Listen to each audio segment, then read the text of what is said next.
ഇന്നത്തെ വീഡിയോ ഭൂനികുതി അല്ലെങ്കിൽ ലാൻഡ് ടാക്സ് ഓൺലൈൻ വഴി എങ്ങനെ അടക്കാം എന്നതാണ്. മുൻപ് നികുതി അടക്കുന്നതിന് ഉപയോഗിച്ചിരുന്ന ക്വിക്ക് പേ എന്ന ഓപ്ഷൻ സൈറ്റിൽ നിന്ന് ഒഴിവാക്കിയിട്ടുണ്ട്. ഇത് ഉപയോഗിച്ച് ചെയ്യുമ്പോൾ എറർ കൂടുതൽ വരുന്നത് കൊണ്ടാണ് ഇങ്ങനെ ഒഴിവാക്കിയിട്ടുള്ളതെന്നാണ് അറിയാൻ കഴിഞ്ഞത്. പുതിയ രീതിയിലൂടെ എങ്ങനെ ഭൂനികുതി ഓൺലൈനായി അയക്കുന്നത് എന്നാണ് ഈ വീഡിയോ. കേരള റവന്യൂ എന്ന് ഗൂഗിൾ സെർച്ച് ചെയ്യുക. റവന്യൂ സർവീസ് എന്ന് എഴുതി കാണിക്കുന്ന ആദ്യം തന്നെയുള്ള ലിങ്കിൽ ക്ലിക്ക് ചെയ്യുക. പിന്നെ മുകളിൽ ഈ 3 ഓപ്ഷൻസ് കാണാം. രജിസ്ട്രേഷൻ, സിറ്റിസൺ, ലോഗിൻ എന്ന് പറഞ്ഞിട്ടുള്ളത്. അതിൽ സിറ്റിസൺ രജിസ്ട്രേഷൻ്റെ അടുത്ത് രജിസ്റ്റർ ചെയ്യുക.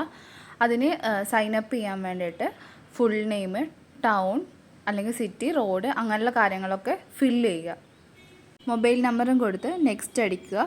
പിന്നീട് യൂസർ നെയിമും പാസ്വേഡും ക്രിയേറ്റ് ചെയ്യാനുള്ളതാണ്. പാസ്വേഡ് നമുക്ക് ഇഷ്ടമുള്ളത് കൊടുക്കാം. അത് ക്രിയേറ്റ് ചെയ്തതിന് ശേഷം OTP വരും. അപ്പോൾ OTP ഇവിടെ ടെക്സ്റ്റ് ചെയ്യുക. പിന്നെ യൂസർ ക്രിയേറ്റഡ് സക്സസ്ഫുള്ളി എന്ന് പറഞ്ഞ് ഇങ്ങനെ ഒന്ന് ഓപ്പൺ ആകും. അതിൽ സൈൻ ഇൻ ചെയ്താൽ മതി.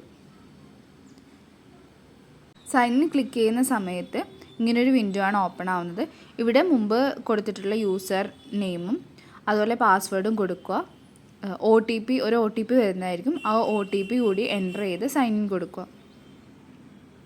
പിന്നെ പാസ്വേഡ് സെലക്ട് ചെയ്യുന്ന സമയത്ത് അവർ പറഞ്ഞിട്ടുള്ള കാര്യങ്ങളുണ്ട്. നമ്പേഴ്സ് വേണം, ലെറ്റേഴ്സ് വേണം, അങ്ങനെയുള്ള കാര്യങ്ങൾ അതുകൂടി നോക്കണം.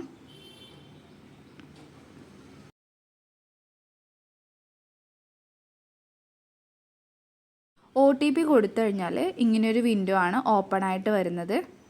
ഇതിൽ ക്വിക്ക് ലിങ്ക്സിലുള്ള ലാൻഡ് ടാക്സ് പേയ്മെൻറ്റ് ക്ലിക്ക് ചെയ്യുക.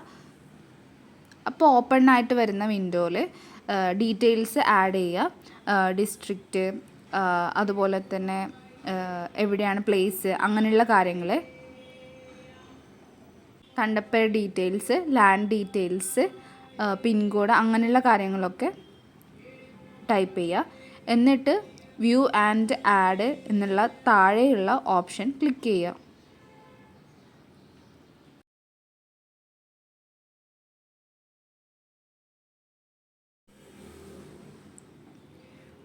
വ്യൂ ആൻഡ് ഓൾ ക്ലിക്ക് ചെയ്ത് കഴിഞ്ഞാൽ ആഡ് ഫോർ പേയ്മെൻറ്റ് എന്നുള്ളൊരു ഓപ്ഷൻ വരും.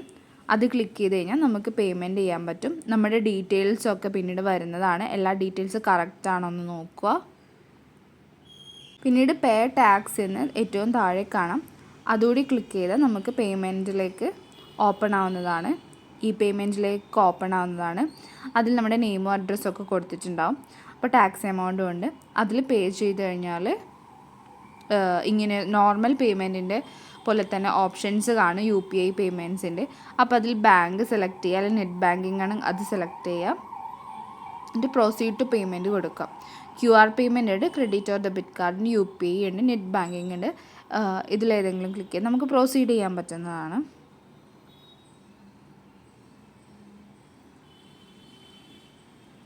ബാക്കിയുള്ള കാര്യങ്ങളൊക്കെ നോർമൽ UPI പേയ്മെൻറ്റ് പോലെ തന്നെയാണ്.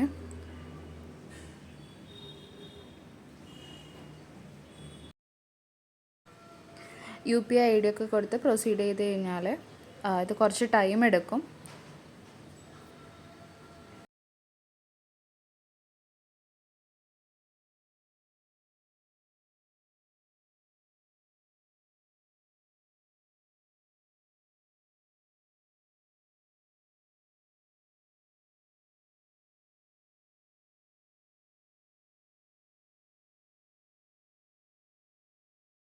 ഇത്രയേ ഉള്ളൂ. നമ്മൾ പേയ്മെൻറ്റ് ചെയ്തിട്ടുണ്ട്.